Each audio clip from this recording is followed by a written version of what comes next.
Jakarta, 2 in the morning. The streets around Taman were silent, lit only by dim orange lamps flickering like dying candles. The night wind carried the damp scent of earth and wet leaves. Behind the century-old trees that had stood since the Dutch era, a figure walked slowly along a moss-covered path.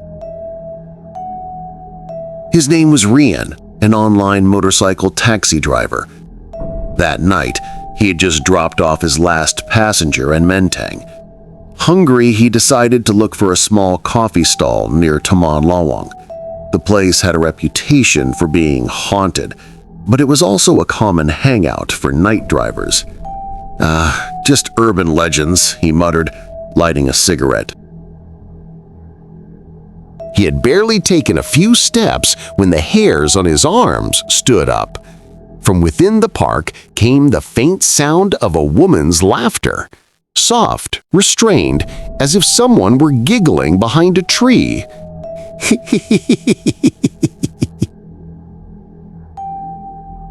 Rian stopped.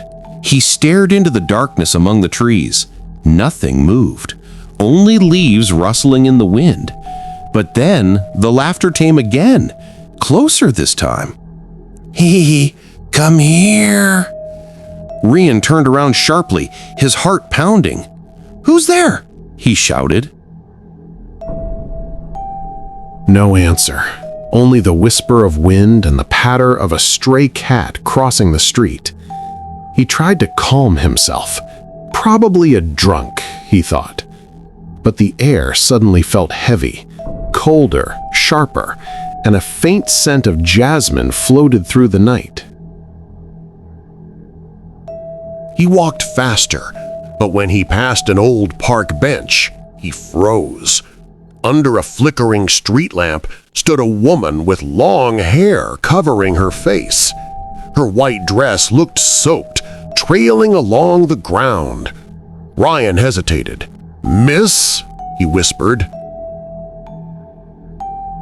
The woman didn't move, but as the wind lifted her hair slightly, he saw her face, pale, smiling in an unnatural way. "Why are you in such a hurry, sir?" she said, her voice raspy yet seductive. Rian stepped back. He wanted to run, but his legs refused to move. The woman floated closer, her gown scraping the dry ground with a faint rustle. From her smiling lips came a sound that turned into a piercing scream, shrill enough to tear the night apart. Rian yelled and bolted. He didn't dare look back, even as a cold wind chased him down the street. When he reached a small police post, he was trembling uncontrollably. 2 officers ran out to help him. "Sir, what happened?" one asked. Rian pointed toward the park with shaking hands. "There's a woman, long hair, laughing." Officer Hadi glanced toward the trees, then sighed. "Calm down, sit here," he said. "You know her?" Rian asked, confused. Hadi exchanged looks with his partner before replying softly. "You're not the first to see her. That park, it's been haunted for years." Rian's stomach turned. "Who is she?" he whispered. Hadi looked into the distance. "If you really want to know, come back tomorrow, not tonight. The Kuntilanak of Taman Lawang doesn't like being disturbed." That night, Rian couldn't sleep. In his small rented room, he kept hearing that same laughter in his head, soft, lingering, echoing in the darkness. It was as if she had followed him home. He didn't know it yet, but he had just become part of the mystery of the Kuntilanak in Taman Lawang.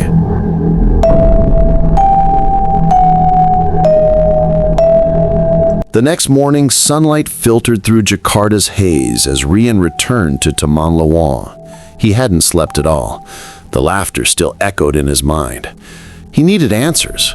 Was what he saw real or just exhaustion playing tricks on him? At the park entrance, an old man was sweeping fallen leaves. His frail frame and wrinkled skin contrasted with his sharp eyes. On his chest was a name tag, Maman. "Sir, excuse me," Ryan called. "Do you work here?" "Yes," the old man replied. "Since 1998. Why?" Rian pointed toward the same old bench under the huge banyan tree. "I saw someone there last night. A woman." Maman froze for a moment. "You saw her?" Rian nodded. Long hair, white dress. She was laughing. The old man lowered his gaze. "You're lucky you can still tell the story." Rian's voice trembled. "What do you mean?" Maman began to speak, his tone quiet and cautious, as if afraid something might overhear. Before this place became a night hangout, it used to be the site of a small hospital, back in Dutch times. They say it was for women with mental illness or those abandoned by their families. One patient's name was Sari. Rian listened intently. "She used to be a singer, beautiful, famous, but she met a tragic end. Her lover killed her here, strangled her, and buried her under that banyan tree. Since then, every Friday night, people hear a woman laughing or crying, sometimes calling someone's name." He paused, staring at the ground.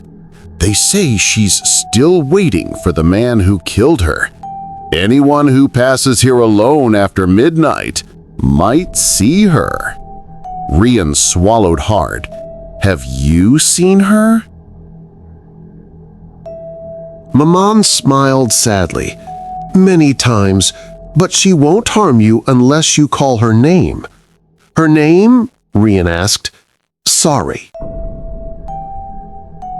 The moment he said it, a gust of wind blew through the park.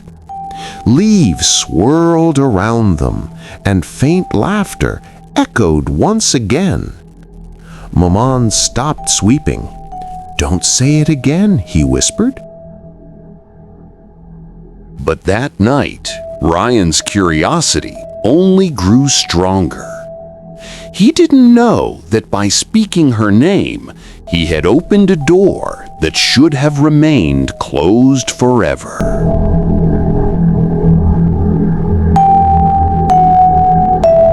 That night, rain poured down.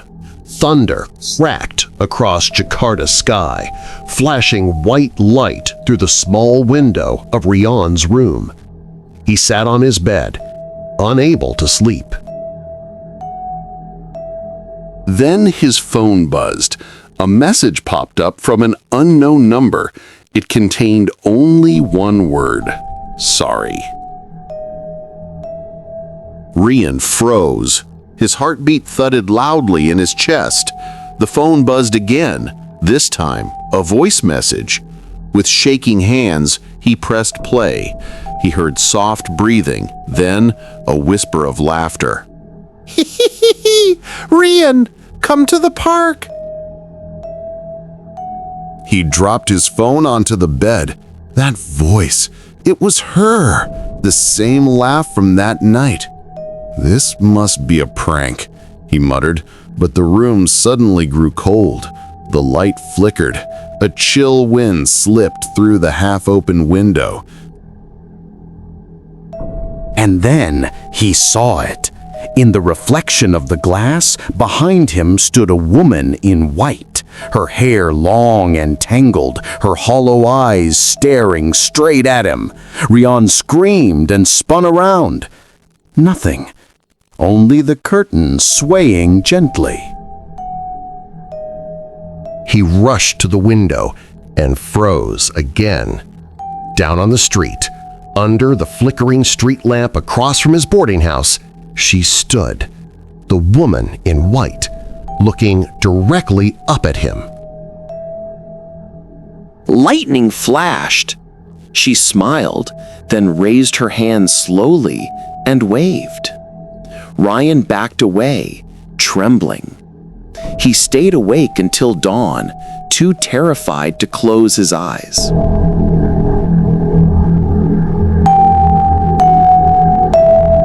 The next day, Ryan found Maman again. His face was pale and exhausted. "Sir, I got a message from her," Ryan said weakly. Maman looked up sharply. "From Sari?" Ryan nodded. "She called me to the park. I saw her again last night." The old man sighed heavily. "You need to stop coming here, son. If she knows your name, she's already following you." "Following me?" Yes, Maman said. That's how she finds replacement. Years ago, a security guard here went through the same thing. First laughter, then nightmares. Then he just vanished. Ryan felt dizzy. "So what can I do?" Maman looked at the banyan tree. "Tonight, you come with me. We'll seal the place where she was buried." Near midnight, they returned to the park, carrying incense, flower petals, and a bottle of holy water. Maman lit candles and began digging at the roots of the banyan tree. After a few shovelfuls, his tool struck something hard. Together they cleared the soil and uncovered an old wooden plank. Faded letters were carved into it. Sorry, 1958. Suddenly, the wind howled violently. The candles went out. Laughter echoed from all directions. "You came back." Ryan turned, terrified. The figure appeared, floating above the ground, half beautiful, half decayed, eyes glowing red. Maman shouted prayers, but his voice was drowned by her scream. The banyan tree shook violently, leaves raining down like a storm. Ryan covered his ears, trembling. The scent of jasmine filled the air, thick and suffocating. Then, silence. When he opened his eyes, the apparition was gone. The candles flickered back to life. "Is it over?" Ryan asked weakly. Maman stared at the wooden plank. "Not sure, but maybe tonight she'll rest."